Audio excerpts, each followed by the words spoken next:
each group of you a different era of history to research. And the question is, what impact did your era have on the modern world? So Sarah, your group has the ancient Greeks. Ravi, you've got the Romans. And Danny's group gets, yes, a bit of a challenge for you. You get the Middle Ages. Some even call it the Dark Ages. Boring. See how you get on. Yes, miss. So, sorry, yes, you get the Renaissance.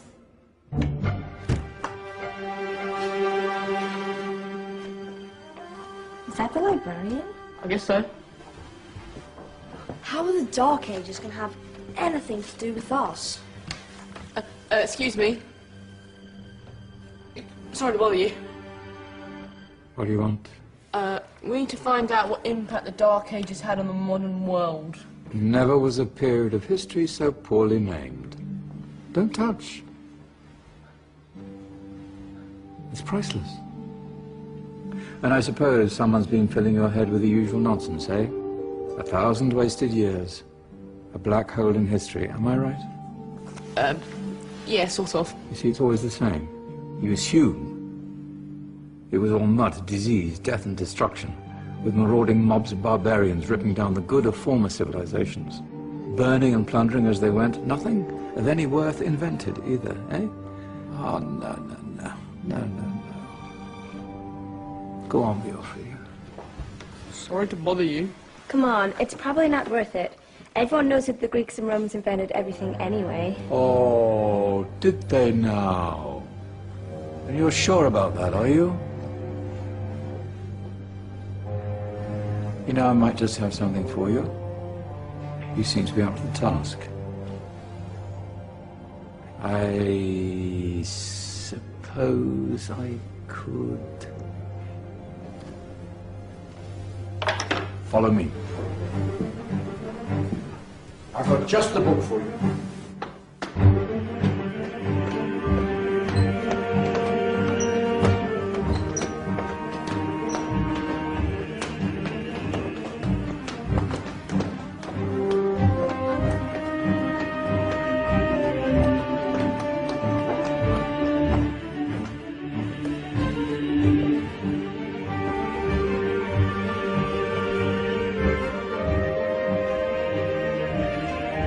Where are we going? I don't know. Ask him. Excuse me. Where are we going? From darkness into light, my young friend. From ocean onto land. There are things you should know. Oh, yes, indeed. Yes, indeed.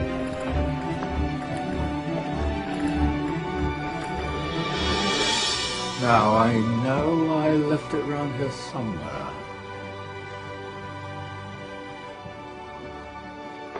Ah, here it is. Now, take a look. If you dare.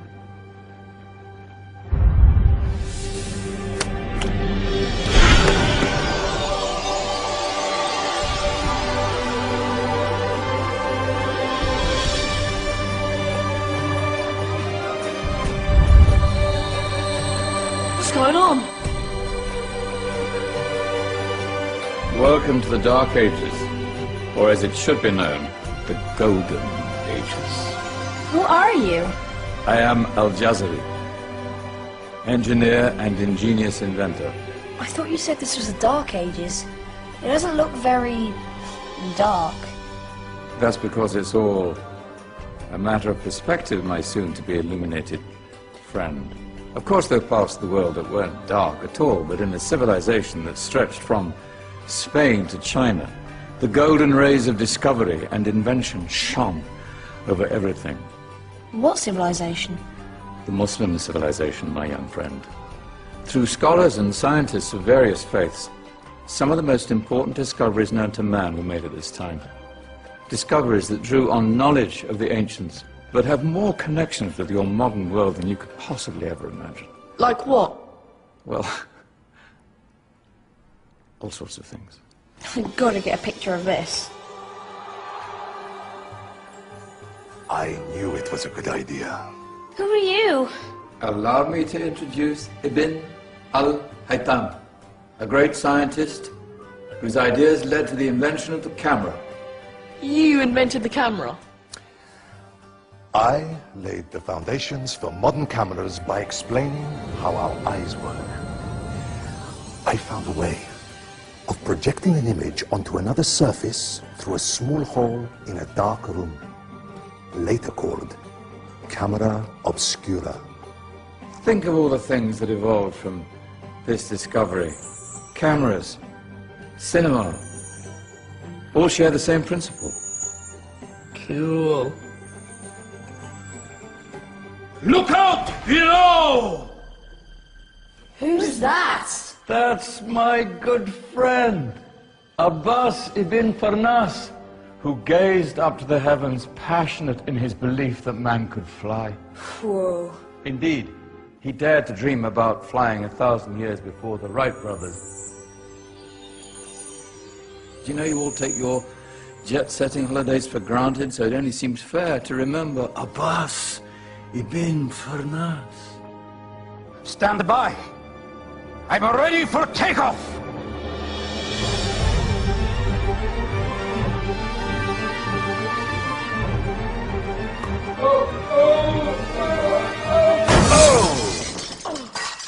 You did forget one thing, though. A tail, useful for landing. Ah, my back. Is there a doctor in the house?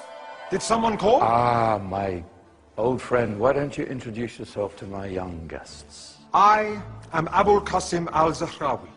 Many call me the father of surgery. Did you actually do surgery back then? Of course we did. In fact, many of the surgical tools that I invented are still used in your modern hospitals. Excuse me, a patient needs my attention.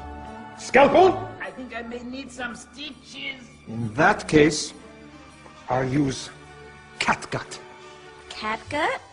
From the gut of animals. Perfect for stitching up internal wounds. Your surgeons are still using it today. Sorry, mustache.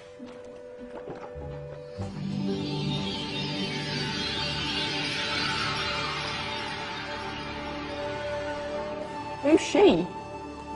That's Maryam al-Astrolabi. One of the many brilliant women of her time. She made sophisticated astrolabes. Astro what? Astrolabes. They show the sky and the stars on a small flat plate you can hold in your hand. Think of them as ancient calculating or timekeeping devices. Today you have your watch, your compass, satellite navigation, helping people and explorers travel the world. Science at its brilliant best. And all these things were developed during the Golden Ages. That's just the tip of the iceberg. There were thousands of other inventions covering all areas of life, and in the years that followed, their influence spread across the whole of medieval Europe. So you see, it wasn't so dark after all. What about you? Me? What did you invent? Well, I don't want to be big-headed, but I made some groundbreaking advances in engineering. I suppose my most significant discovery converted rotary motion into linear motion using a crank and connecting rod. It's essential in pumps and engines. In fact, I've no idea how the Industrial Revolution could have happened hundreds of years later without such a device. Not that I ever get the credit I deserve. But my crowning glory was my amazing time-telling machine. My legendary elephant clock.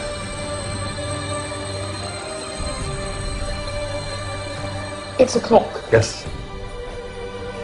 Dozens of components collected from different cultures around the world.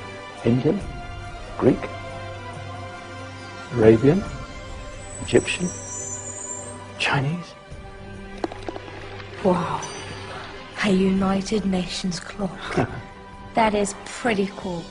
Does it actually tell the time? Wow, yes, of course. If it wasn't for me, thousands of people would be late for everything. Speaking of time, we better get you back. And remember, Spread the word. This is the golden age, and I've only shown you a tiny part of this wondrous time. There are countless other scientists and inventions directly connected to your modern world. You're just going to have to find out for yourselves. No, wait!